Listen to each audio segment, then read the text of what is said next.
Bibliophiles of the internet, August is Women in Translation Month, so today I thought I would share some translated books written by women that you should add to your TBR. I'm gonna start with a few books I've either read recently myself or that I own physically and intend to read in the future, and then we'll transition into translated books on my TBR that you might want to put on your radar as well. So let's do it. So first and most recently read for myself is A Magical Girl Retires by Park Seo-yeon, translated from the original Korean by Anton Hur. This is a really fun, slice of life, tongue-in-cheek, satirical take on the magical girl genre. It's about a nameless main character who is depressed, unemployed, in massive credit card debt, and when the story opens, she is actually considering taking her own life. However, as grim as that sounds, just before she can go through with it, she's rescued by this mysterious girl dressed all in white who claims that she's on a mission to find the greatest magical girl of all time who can save all of humankind. And our main character might just be that person. This is such a good read. It's short, it's easy to get through, there's really beautiful illustrations throughout. It is lighthearted despite the fact that it does start on a more serious note, and I think it's a great spin on what a magical girl story can be. It's a super smart, subversive narrative that's very unassuming on the surface,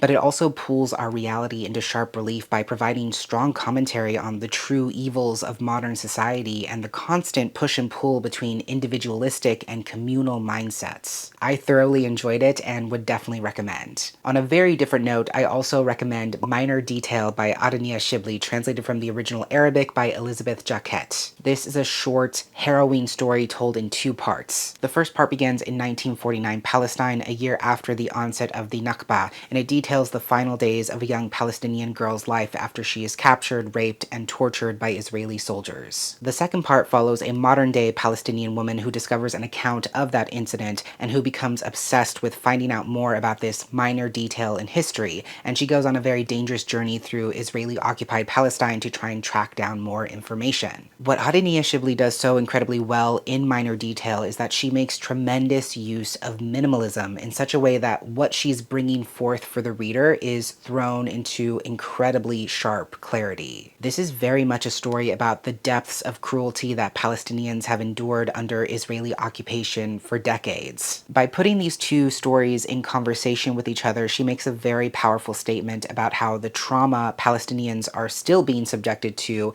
is purposefully orchestrated, overwhelming, and ongoing. The pain that Palestinians suffered in 1948-1949 and the pain that Palestinians experience as we speak in this moment is the same. There is no difference. Yes, this book is hard to read at times, but that's because it's committed to excavating a painful truth. It is masterfully executed and absolutely worth reading. Switching gears again, a translated book I own and want to read is I Want to Die But I Want to Eat Tteokbokki by Bak Se-hee, translated from the original Korean by Anton Hur. It's a memoir that's really centered around this moment in Bak Se-hee's life where she was an incredibly successful social media director for a major publishing house. But despite all of her success, she was still incredibly anxious and depressed, and so she began to see a psychiatrist. So the memoir is kind of documenting her experience with therapy, and she's trying to interrogate how she can carry on this quote-unquote normal life while still feeling self-doubt, exhaustion, overwhelm,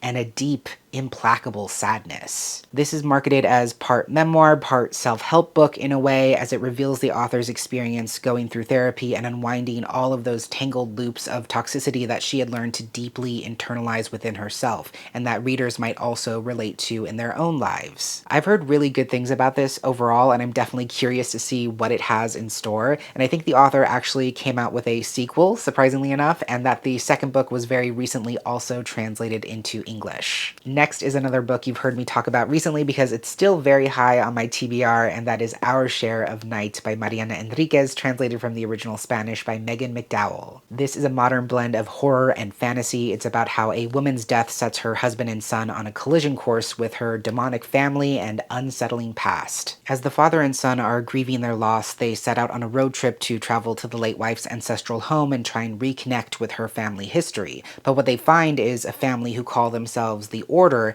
and commit unspeakable acts in their search for immortality, and they both basically get trapped by this cult. It might not surprise you to learn that this was the second most voted book in my prospective Tome Topple TBR video, and while it didn't receive nearly as many votes as The Spear Cuts Through Water, the people who voted for it were incredibly passionate about it, and that makes me even more excited to read it. This is very much my jam. It has everything I want in a creepy cult story, and I believe it's also queer. So really for me, it's only a matter of time. But it's very beloved, and even though I haven't read it yet, I still think more people should know about it. Speaking of Mariana Enriquez, I thought I would quickly mention that she also has a collection of short stories coming out soon in September, which is called A Sunny Place for Shady People, and is once again translated by Megan McDowell from the original Spanish. Like I said, this is a short story collection with a very dark, unsettling tilt, very much in the horror space once again. It's rooted in Argentina, and the author is writing about ordinary women especially, and how their lives are uprooted when they encounter terror, the surreal,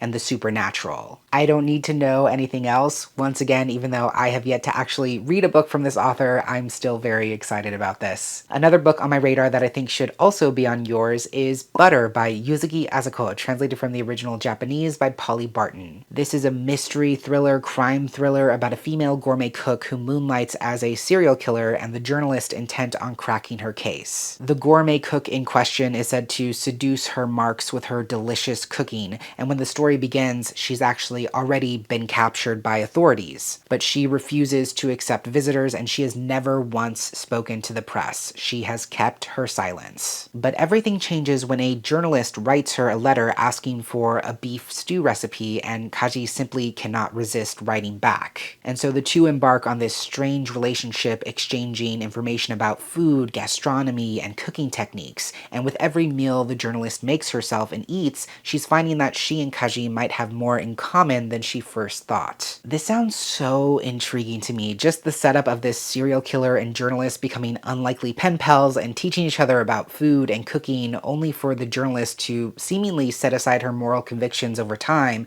just makes me want to know what happens. This was also based on a true story of a serial killer, I think, so I'm curious to see how that factors into the story, or whether it even does. If you've read this one, let me know what you thought. Then we have a book I think was actually recommended to me by one of you in the comments on my weird fiction video, so thank you very much. If it was you, please do take credit in the comments and claim your flowers because you deserve them. The book in question is Idol Burning by Rin Osami, translated from the original Japanese by Asa Yoneda. The story is about a high school student named Akari who only cares about one thing in life, and that is her idol, Masaki Ueno, who is a member of this incredibly successful Japanese pop group called Masa Masa. Every single second of her life is dedicated to this idol as she painstakingly chronicles his every movement and every event the group attends. But when Masaki is rumored to have assaulted a female fan, suddenly he and the rest of the group are subject to intense social media backlash. I know this premise seems relatively straightforward, but there's so much about this story that really intrigues me. I think it's going to explore otaku culture, idol culture, and toxic fandom, especially how that intersects with and affects young adolescents. And I also think there's a lot of value in having a story where a young character has to reckon with reality when their heroes fail them, and also parse out their feelings when there's valid criticism and very serious allegations against someone or something you love so deeply and identify with so intensely. It seems to me like the story is asking this ever-pressing question of where exactly is the separation between the self and the media that we consume. I should have mentioned this next book earlier in the video because it's technically one that I physically own and that could very well show up again on my Latina Heritage Month TBR, but that is Tender is the Flesh by Agustina Bastarica, translated from the original Spanish by Sarah Moses. This is an unsettling blend of horror and dystopia set in a distant future where an infectious virus has made animal meat poisonous to humans. So the government has recently initiated what they're calling the transition, wherein it becomes lawful and ethical to now consume human meat. The main character, Marcos, is unfortunately in the meat processing industry as a butcher, but one day he's given a live specimen of incredibly high quality,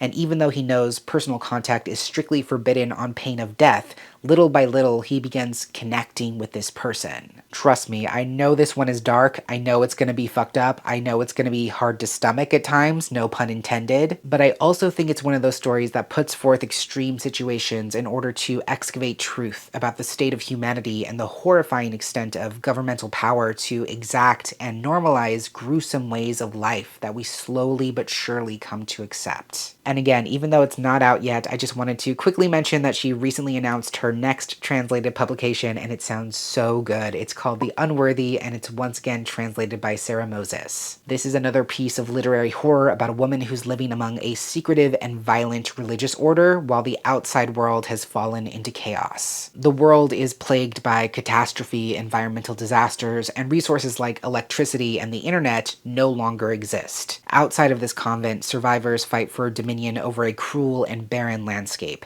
and while the main character is trapped and punished in this convent, she is also relatively safe. But when a strange woman somehow broaches the convent walls, she forces the main character to reconsider her long-buried past, as well as what she might be overlooking about this convent. Much like Our Share of Night, this is another example of a book that is just a perfect storm of so many things I am deeply into. Queer characters exploring religious trauma, ideological extremism, stripping back the veil on society's flaws, environmental horror, mysterious cults, and again, even though I haven't read from this author yet, I am so excited for this. Penultimately, I want to talk about a book coming out very soon, which is The Night Guest by Hildur Knutsdottir, translated from the original Icelandic by Mary Robinette Kowal. This is another creepy horror novella set in the capital of Iceland, and it's about a character who's been constantly seeking medical attention for her chronic fatigue to try and figure out once and for all what might be the source or the cause. The consensus from every doctor she's seen and all the people in her life is that she simply needs to lead a healthier lifestyle by eating better, establishing a sleep routine, all these generic suggestions. But one night she falls asleep with her smartwatch on and she wakes up to find that she somehow has walked over 40,000 steps during the night. So it becomes a question of what's happening to her while she sleeps. Why is she waking up and not remembering things, or waking up to mysterious injuries on her person?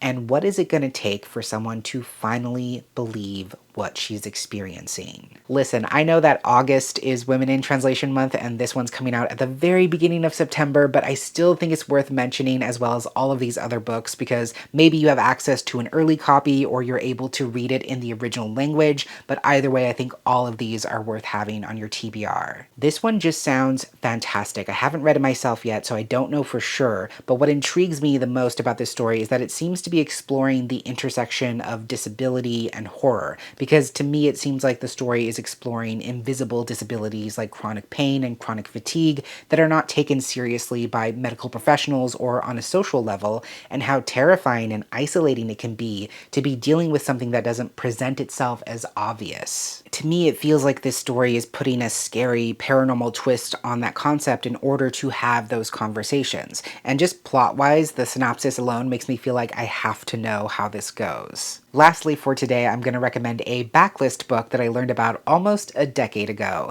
That is The Queue by Basma Abdel Aziz, translated from the original Arabic by Elizabeth Jacquet. This is a blend of sci-fi, speculative fiction, dystopia, and surrealism. It's set in an alternate version of Egypt where a centralized authority has risen to power in the aftermath of a failed uprising, and this entity is known as the Gate. Now, citizens are required to obtain permission from the Gate in order to perform even the most basic of tasks on a day-to-day basis. So the title comes from how citizens from all walks of life form a queue and wait to be granted permission by the Gate in order to do whatever it is they have to do. And among them is Yahya, a young man who was actually shot during the uprising and has a bullet lodged in his pelvis, but he can't receive treatment until he gets permission. So the story is ultimately following Tarek, who is a doctor tending to Yahya's case, and has to decide whether to follow the Gate's protocol or risk everything to operate on Yahya and hopefully save his life. I heard about this one in one of my college English classes, and